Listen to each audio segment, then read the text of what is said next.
Hello guys, welcome to my video. Today I will talk about trigonometry. And before we start the material, let me introduce myself. My name is Divogo Nugroho from University of 11 Maret and Mathematics Education. I have name K13250 and 7 and 4. Okay, let's get started. Firstly, we will talk about basic concepts of trigonometry. Definition of trigonometry. Trigonometry is a branch of mathematics that studies the relationship between the sides and angles of a triangle. And this, we will find an angles from this PowerPoint. So what is an angle? In mathematics, an angle is a region formed by two rays or lines that intersect, sharing the same starting point or vertex. I will not discuss the concept of the angle in more detail here because I assume that you already understand this concept before studying trigonometry. This is because angles are one of the fundamental concepts in this topic. Next is trigonometric ratios. Okay, let's go straight into the topic. Firstly, let us understand trigonometric ratios. Trigonometric ratios are a comparison of the length of the sides of a right triangle. This triangle has three sides: the hypotenuse, the opposite side, and the adjacent side. These ratios are formed by comparing the length of these sides. Starting with the following: sin is the ratio between the side opposite angle and hypotenuse. And mathematically, it can express it as follows: opposite divided by hypotenuse. Next is cosine, usually written as a cos alpha, is the ratio between the adjacent side of angle alpha and hypotenuse. Mathematically, it is expressed as follows: adjacent divided by hypotenuse. Then tangent, usually written as tan alpha, is the ratio between the side opposite angle alpha and the adjacent side of angle alpha. Mathematically, it expressed as follows: opposite divided by adjacent. These three ratios has inverse or reciprocal forms. The reciprocal of sin is called cosecant. The reciprocal of cosine is called secant. And finally, the reciprocal of tangent is called cotangent. The value of these ratios are also reciprocals. Cosecant is defined as 1 divided by sin. Since sin is the opposite side divided by the hypotenuse, cosecant is the hypotenuse divided by the opposite side. The same idea applies to secant and cotangent. Okay. Next is special angles. Special angle are angle whose trigonometric values are already known and fixed. Examples like sin 30 degree equals 1 divided by 2, cos 60 degree divided 1 equals 1 divided by 2, and tan 45 degree equals 1. This value frequently appear in problems, so it is important to understand and memorize them with proper concept, not merely memorize them without understanding. Next is related angle. We have learned how to determine the value of trigonometric ratios for special angle, such as 0 degree, 30 degree, 45 degree, and so on.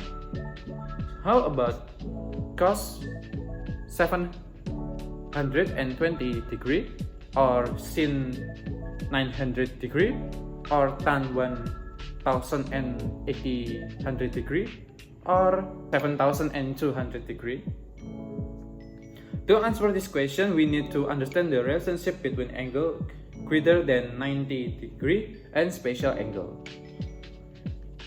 Related angle are angles greater than 90 degree that have a relationship with angle in the range 0 degree less than alpha less than 90 degree, such that their trigonometric value are the same, although some may differ in sign, positive or negative. The positive or negative sign depends on the angle measured and the quadrant in which it lies. If the angle is in quadrant 1, we use 90 degree minus alpha. In this case, all trigonometric ratios are positive. Next is if the angle is in quadrant 2, we use 180 degree minus alpha or 90 degree plus alpha. In this quadrant, only sin and its reciprocal are positive.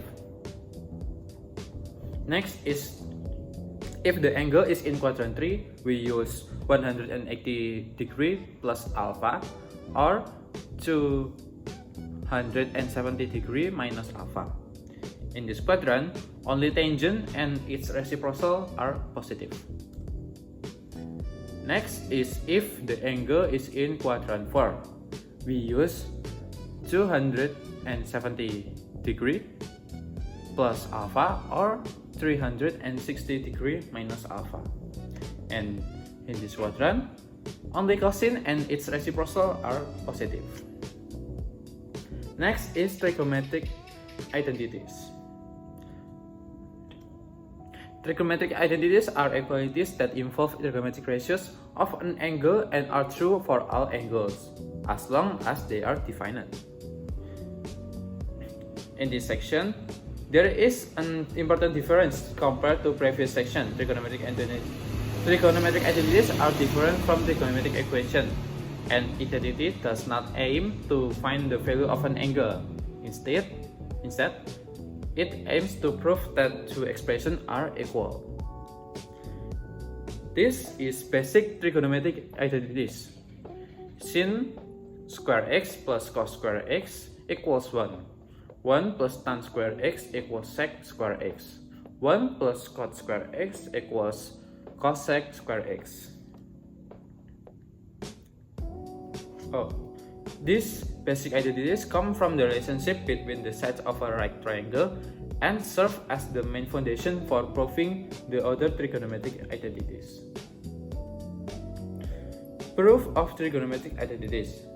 To prove a trigonometric identity, there are three important steps to follow. First, transform the more complicated side. 2. Do not change both sides at the same time. And 3. Use basic identities like before I talk about. And then we get into the example of a proof. Prove that sin square x plus cos square x equals 1. We know about sin x equals opposite divided by hypotenuse and cos x equals adjacent divided by hypotenuse. So we will get sin square x plus cos square x equals opposite square divided by hypotenuse square plus adjacent square divided by hypotenuse square. And then opposite square plus adjacent square divided by hypotenuse. According to the Pythagorean theorem, opposite square plus adjacent square equals hypotenuse square. Therefore, sin square x plus cos square x equal hypotenuse square divided by hypotenuse square. And lastly is sin square x plus cos square x equals 1. And then this is proven. Next is simplification of trigonometric expressions. To simplify trigonometric expression, there are three important points to consider. Use basic identities, make the denominators the same, convert to sin and cosine only if it's necessary. Example for simplification. Sin x divided by cos x plus cos x divided by sin x. Solution.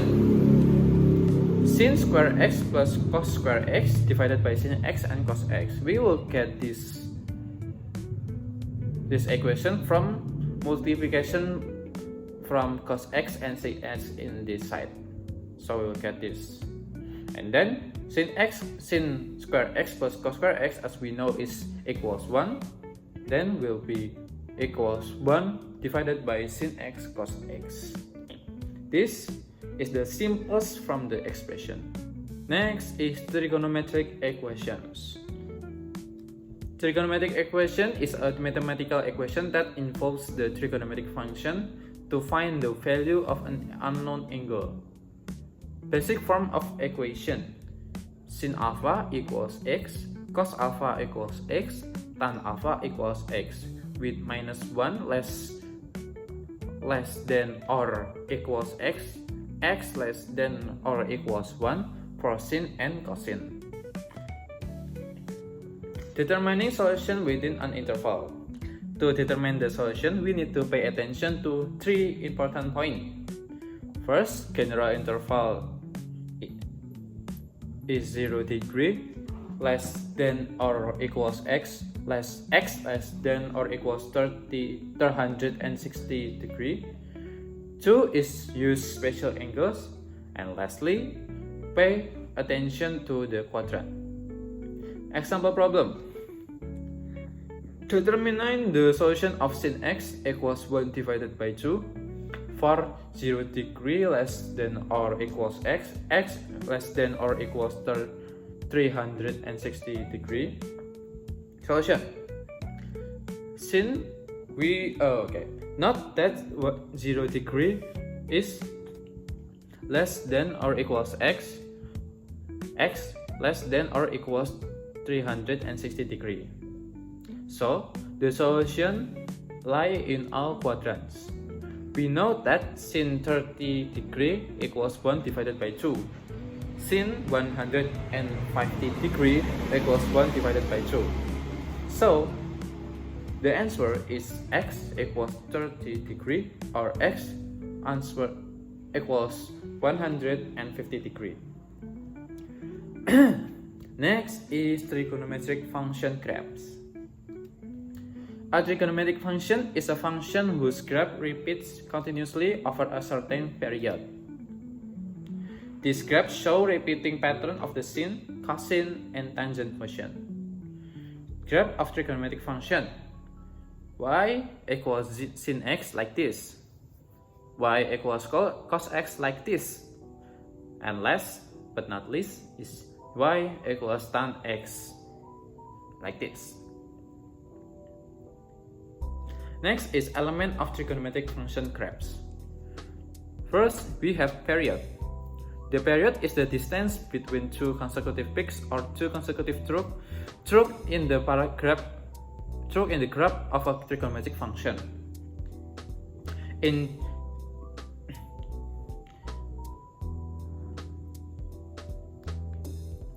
It can also be defined as a distance over which the graph of a trigonometric function repeats itself. In short, the period represents the length of one complete wave. 2 is amplitude. Amplitude is defined as the vertical distance from the midline to the maximum point of the curve, where the maximum point is called the peak. Third one is maximum value. The maximum value is the highest value that a trigonometric function can attain. And fourth is minimum value. The minimum value is the lowest value that a trigonometric function can attain. Okay, next we will get to the sin rule and the cosine rule. The sin rule explains the relationship between the ratio of a side length to the sin of its opposite angle in a triangle. This rule can be used when two angles and one side are known, or two sides and one opposite angle are known. And the rule is like this: alpha A divided by sin A equals B divided by sin B equals C divided by sin C. Next is the cosine rule. The cosine rule explains the relationship between the squares of the side lengths and the cosine of one angle in a triangle. The cosine rule can be used when two sides and the included angle are known, or all three sides are known. or all three sides are known. And these are the rule of quotient rule. A quadrat equals b quadrat plus c quadrat minus 2bc cos a, and so on. Example problem. A triangle is given with angle A equals 60 degree, side B equals 5, side C equals 7. Find the length of side A. Use the quotient rule. Okay, just use the substitute the values. A square equals 5 square plus 7 square minus 2 times 5 times 7 times cos 60 degree. Since cos 60 degree equals 1 divided by 2, we get a quadrat equals to 25 plus 49 minus 70 times 1 divided by 2. A quadrat equals 74 minus 35.